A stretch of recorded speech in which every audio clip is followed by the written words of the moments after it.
안녕하십니까. 해월TV 정상호입니다. 오늘날 한민족의 인구는 남북한과 제외 동포까지 합쳐 8천만 명 정도입니다. 전 세계 인구가 2021년 8월 15일 기준 78억 8,600만 명이니까 1% 정도 되는 규모죠. 이 1%는 어떤 과정을 거쳐서 지금에 이르게 되었을까요? 또 동아시아의 한일, 중과 몽골은 서로 얼마나 다르고 또 얼마나 같을까요? 일부 결론을 먼저 말씀드리면 한국인은 남쪽 해안 경로를 거쳐 먼저 정착한 남방계 사람들의 유전자를 30%, 중앙아시아와 시베리아의 대륙 경로를 거쳐 나중에 정착한 북방계 유전자를 70% 정도 가지고 있다고 합니다. 이런 유전자 분포는 바이카로 부근에 사는 부리아트족과 일본, 몽골 사람들도 우리와 비슷하다고 합니다. 중국 사람들은 유사성이 떨어지고요. 이런 주제는 수만 년을 아우르는 거대 담론입니다. 역사, 고고학, 유전학, 언어학, 기후학 등 여러 관련 학문을 통섭하는 것이 필수죠. 그래야 진실에 다가설 수 있겠죠. 이런 인식을 갖고 이 분야 전문가는 아니지만 관련 문헌과 자료를 참고해 정리했습니다. 부족할 수도 있지만 여러분과 차분하게 시간여행을 해보겠습니다. 아울러 미래의 길도 생각해보고요. 현생 인류 호모사피엔스가 처음 나타난 것은 지금으로부터 약 20만 년 전 동부 아프리카였습니다. 그 후 6, 7만 년 전부터 아프리카를 떠나 이동하기 시작했죠. 그 근거는 미토콘드리아 DNA 분석 결과에 의한 것입니다. 우리 몸은 60억 개의 세포로 구성되는데 DNA는 각 세포의 핵에 있지만 세포질이 미토콘드리아에도 있습니다. 미토콘드리아 DNA는 핵 DNA에 비해 유전자 분석에 유용한 특성들을 갖고 있습니다. 우선 어머니로부터 딸에게만 전해지니까 이동 흔적을 추적하기 좋습니다. 둘째로 DNA 밀도가 핵 DNA보다 매우 높습니다. 적은 양의 시료만 있어도 DNA 검사가 가능한 것이죠. 셋째는 세포가 분열할 때 핵은 하나만 늘어나지만 미토콘드리아는 수십 개 내지 수천 개 늘어나 핵 DNA보다 변이가 많이 생깁니다. 유전자 차이가 자주 생기니까 유전자 계보를 만들기 쉬운 거죠. 이제 미토콘드리아 DNA의 특성을 이해하셨으니까 인류의 기원을 따지는 분석 틀을 알아보겠습니다. 각 지역에 사는 사람들이 유전적 변이도를 분석했더니 아프리카 사람들에게서 유전적 변이도가 가장 다양하게 나타났습니다. 그 의미가 무엇일까요? 어떤 종족이 한 곳에서 오래 살아가면 그들의 유전자가 시간이 지나면서 돌연변이를 일으켜 변이도가 점점 증가하게 됩니다. 그 일부가 다른 곳으로 이주하면 이주해 간 사람들의 유전적 변이는 원 거주 지역 사람들보다 다양성이 줄어들고요. 예를 들어 일제강점기 시대 우리나라 경상도 사람들은 일본 오사카로, 함경도 사람들은 중국 옌벤으로 많이 옮겨갔습니다. 이 경우 오사카나 옌벤 동포들의 유전적 다양성과 그 기원지인 우리나라 전체 인구의 유전적 다양성을 비교하면 어디가 클까요? 당연히 전체 인구의 다양성이 크지 않겠습니까? 상호작용이 일어나는 모수가 클 테니까요. 결국 아프리카 사람들의 유전적 변이도가 가장 다양하다는 것은 아프리카가 인류 기원지다, 이런 의미인 거죠. 또 유전적 변이는 한 세대에서 다음 세대로 전해집니다. 이런 세대 교체 기간은 보통 20년을 잡고 있죠. 대개 20살이 되면 자식을 낳고 기를 수 있잖아요. 그런데 미토콘드리아 DNA는 변이가 600세대에 한 번 빈도로 생긴다고 합니다. 변이가 한 번 일어났다면 600 곱하기 20년, 1만 2천년이 유전적 거리가 되는 거죠. 이런 기술을 분자시계라고 하는데요. 이 기법의 고고학 자료를 보정해 추정하니까 20만 년 전 아프리카에 현생 인류의 어머니가 되는 여성이 있었다는 것이죠. 아프리카를 떠난 시기는 6, 7만 년 전이고요. 사실 우리는 유전자 분석까지 알 필요는 없습니다. 관심은 한민족의 기원이니까요. 그럼에도 이 내용을 소개하는 것은 그렇지 않으면 20만 년 전, 6, 7만 년 전 이런 숫자만 암기하게 되잖아요. 아무튼 호모사피엔스는 아프리카를 떠나 이동하면서 이미 유라시아 곳곳에 살고 있던 호모 에렉투스, 네안데르탈인, 데니소바인과 같은 다른 인간종들을 대체합니다. 멸종시키거나 일부 피를 섞으며 지금의 인류가 된 것이죠. 이런 점에서 이동은 인류와 한민족의 형성을 가능하게 한 바탕이었습니다. 태초에 이동이 있었다, 이렇게 말할 수 있는 거죠. 지금까지 말씀드린 것은 현재 통설인 인류의 아프리카 기원설입니다. 이에 따르면 단군도 아프리카를 떠나온 사람의 후손이죠. 그러나 아직도 일부에서는 다지역 기원설을 주장합니다.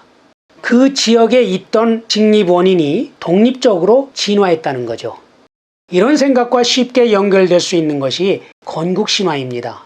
중국 사람들이 황제의 후손이다, 일본 사람들이 아마테라스 여신의 후손이다, 이렇게 믿는 것입니다. 그러나 이런 신화를 맹신하게 되면 국수주의가 되겠죠.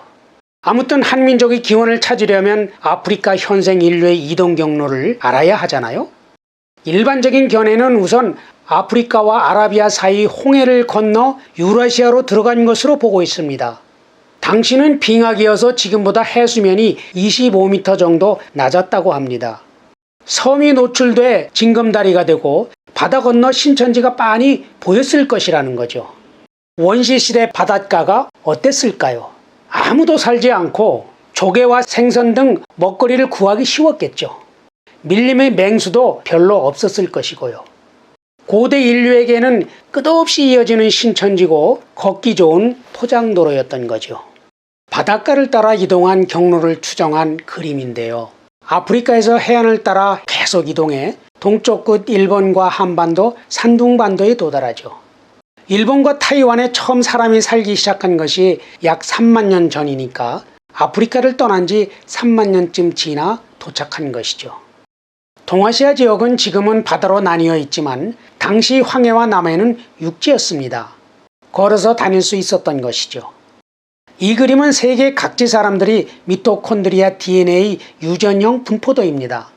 원을 확대한 것이 일본 사람들이 분포도죠. 한국 사람들이 분포도는 따로 보이지 않는데 이홍규 박사가 쓴 책 한국인의 기원에 따르면 일본 사람들과 거의 같다고 합니다. 이 분포 패턴을 유전형의 계통을 따라 분석하면 전문 용어로 하폴로 그룹이라고 하는데요. 한국 사람들은 크게 세 그룹으로 나눌 수 있습니다.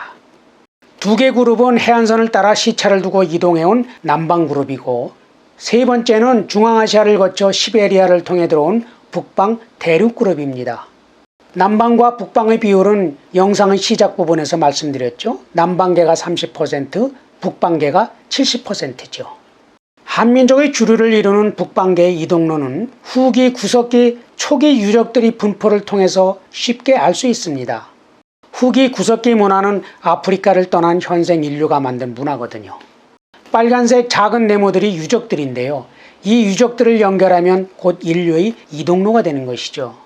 그림에서 아프리카부터 바이칼호까지 뻗어나간 이동로를 보실 수 있죠. 후기 구석기 문화를 만든 고대 인류의 남자 Y 염색체 유전형을 통해서도 이동로 추정이 가능합니다. 역시 Y 염색체 유전형도 아프리카에서 바이칼호까지 연결되고 있죠. 당시 흑해 카스피해 연안에서 바이칼호까지는 드넓은 스텝 지역이었습니다. 매머드, 사슴, 물고기 같은 먹거리가 많았죠. 그렇게 유라시아 지역에 퍼져 살던 사람들에게 중대 변곡점이 생깁니다. 23,000년에서 16,000년 전인데요. 마지막 빙하기의 가장 추웠던 시점이죠. 중앙아시아에 퍼져 살던 현생 인류가 강추위를 피해 바이칼호로 몰려들게 됩니다. 바이칼호는 온천수가 솟아나와 사람이 살 수 있는 조건이었거든요. 이들이 빙하기가 끝나는 1만 년에서 1만 2천년 전까지 이곳에 살면서 추위에 적응할 수 있는 체질로 변화되죠. 체온 손실을 막을 수 있도록 눈이 가늘고 팔다리가 짧아집니다. 피부도 햇볕을 더 받기 위해 휘어지죠. 몽골리안 종족이 형성된 것입니다. 이번에는 조금 다른 각도에서 살펴보겠습니다. 일본의 혈청학자 마스모토 히데오는 피 속의 면역 단백질 속에 동아시아인들에게만 감마 글로불린을 가진 GM 유전자가 있다는 사실을 알아냈습니다. 마스모토가 정리한 동아시아인들이 GM 유전형 분포도를 보면 남방계와 북방계의 차이가 한눈에 나타나죠. 또 GM 유전형 중 노란색 AB3ST가 바이칼로를 중심으로 사방으로 멀어질수록 빈도가 낮아집니다. 바이칼로가 이 유전형을 가진 사람들이 기원이고 여기서 사방으로 퍼져나갔다는 것을 의미하는 것이죠. 이 중 남쪽으로 향한 사람들이 몽골, 만주, 한반도, 일본으로 이동했고 이 과정에서 한반도에 살던 남방계 사람들과 어울려 한민족이 형성된 것이죠. 동쪽으로 간 사람들은 베링해를 건너 아메리카로 들어갔고요. 당시는 베링해가 무트로 드러나 있었거든요. 중국은 조금 색다릅니다. 몽골 경계지역과 북중국에서 유전자형 형태가 얼추 유사하지만 전체적으로 바이칼에서 내려오는 한민족 북방계의 흐름과 차이가 있습니다. 유전적 줄기가 다르다는 것을 의미하죠. 원래 중국 사람들은 양쯔강에서 황허 부근을 자기네 문명의 발상지로 생각했습니다. 여기서 벼농사를 시작하며 주변으로 퍼져갔다고 본 것이죠. 그러나 최근 중국인 남자의 Y염색체 유전형 분석 결과는 유전형의 흐름이 오히려 중국 서부와 북부에서 기원하는 것으로 나타나고 있습니다. 시기가 22,000년에서 34,000년 전인데요. 이홍규 박사는 바이칼로에서 중국 서북부로 이동한 것으로 보고 있습니다. 그러나 해열은 생각이 다른데요. 바이칼에 살던 사람들이 주변으로 퍼져나간 시기는 빙하기가 끝나는 12,000년 전 무렵입니다. 중국 서북방으로 들어온 사람들과 시기가 맞지 않죠. 따라서 중국 서북방에 들어온 사람들은 바이칼로 지역으로 가지 않은 다른 계열이라고 봐야 할 것 같습니다. 이미 보셨지만 미토콘드리아 DNA 유전형 분포에 따른 이동로로 볼 때 중국은 해안선을 따라 이동해온 남방 계열 사람들이 많습니다. 범아시아 인간 게놈 분석에 따른 이동로에서도 중국인은 남방에서 북쪽으로 이동하며 형성된 것으로 나타나고요. 결국 중국 당국도 중국의 주류인 한족은 북중국과 남중국의 서로 다른 조합이라고 말하고 있죠. 끝으로 언어학의 눈으로 민족의 기원을 보겠습니다. 유네스코에 따르면 현재 지구상에 남아있는 언어가 6,000여 개고 그중 문자를 가진 언어는 약 300개라고 합니다. 이들 언어를 분류하는 기본적인 방법이 성조 언어와 비성조 언어인데요. 성조 언어는 소리의 높낮이로 말의 뜻을 구별하는 언어입니다. 중국어와 동남아시아 언어, 대부분의 아프리카 언어들이 여기에 속하죠. 비성조 언어는 낱말 자체의 의미를 두고 소리의 높낮이는 강조하거나 의사 전달을 쉽게 하기 위해 보조로 사용됩니다. 영어와 독일어와 같은 인도 유럽어가 대표죠. 한국어와 일본어는 성조와 비성조의 중간에 속하고요. 또 한국어는 터키어, 몽골어, 일본어와 함께 알타이어에 속합니다. 지도에서 보시는 것과 같이 북방 유라시아를 인도 유럽어와 양분하고 있죠. 반면 아프리카에서 동남아시아 해안을 통해 유라시아 남부로 이동해온 사람들은 오스트로네시아어를 사용했습니다. 중국의 시노 티베트어가 여기서 나왔죠. 그러니까 중앙아시아에서 중국 서북부로 들어온 사람들은 알타이어를 사용했으나 남방의 시노 티베트어에 동화된 것이죠. 자, 이제 한민족의 기원에 대한 결론입니다. 첫째, 한민족은 단일 민족이 아닙니다. 남쪽 바다를 통해 한반도에 먼저 들어온 남방계 사람들과 나중에 대륙에서 들어온 북방계 사람들이 융합해 형성된 것입니다. 혼혈인 것이죠. 사실 지구상에 단일 민족이 어디 있겠습니까? 또 단일 민족이 과연 자랑스러운 것인지도 생각해 볼 필요가 있고요. 둘째로 동아시아의 네 나라 중 몽골, 한국, 일본은 유전적으로 같은 계열입니다. 미토콘드리아 DNA나 Y염색체 분석, 언어학적 분서들이 그 사실을 뒷받침하고 있죠. 지금까지 한민족의 뿌리와 줄기를 봤습니다. 앞으로 꽃을 피워야겠죠? 미래 동아시아에서 한민족이 취할 전략 방향을 생각해보죠. 짧게 핵심만 말씀드리죠. 역사 이래 한민족은 북방 대륙이 관건이었습니다. 고구려는 수단과 동아시아의 패권을 놓고 정면 대결했습니다.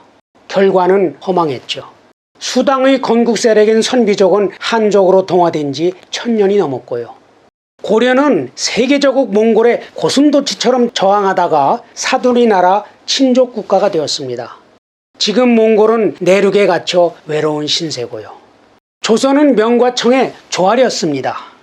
명에 몸과 마음을 다 숙였고 청에는 억지로 몸만 꺾었습니다. 그러면서 마음으로 여전히 명을 그리다가 애써 무시하던 일본에게 당했던 거죠.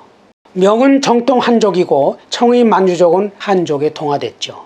쉽게 말해 정면 대결도 고슴도치 저항도 조아림도 역사의 답이 아니었습니다. 그렇다면 미래의 길은 무엇이냐? 해열이 정답을 내놓겠다는 것은 아닙니다.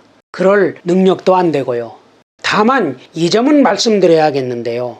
미래는 지금까지와 환경 여건이 전혀 다르다는 것입니다. 동아시아의 플레이어가 미국, 러시아, 유럽, 인디아 등 전 세계로 확대되었습니다. 또 경쟁의 승패가 과학기술의 격차에서 결정되는 경우가 갈수록 많아지고 있습니다. 바로 여기에서 답을 찾아야 하지 않을까 생각되는 것이죠. 준비된 영상은 여기까지입니다. 구독과 좋아요 많이 눌러주시고요. 건강하세요.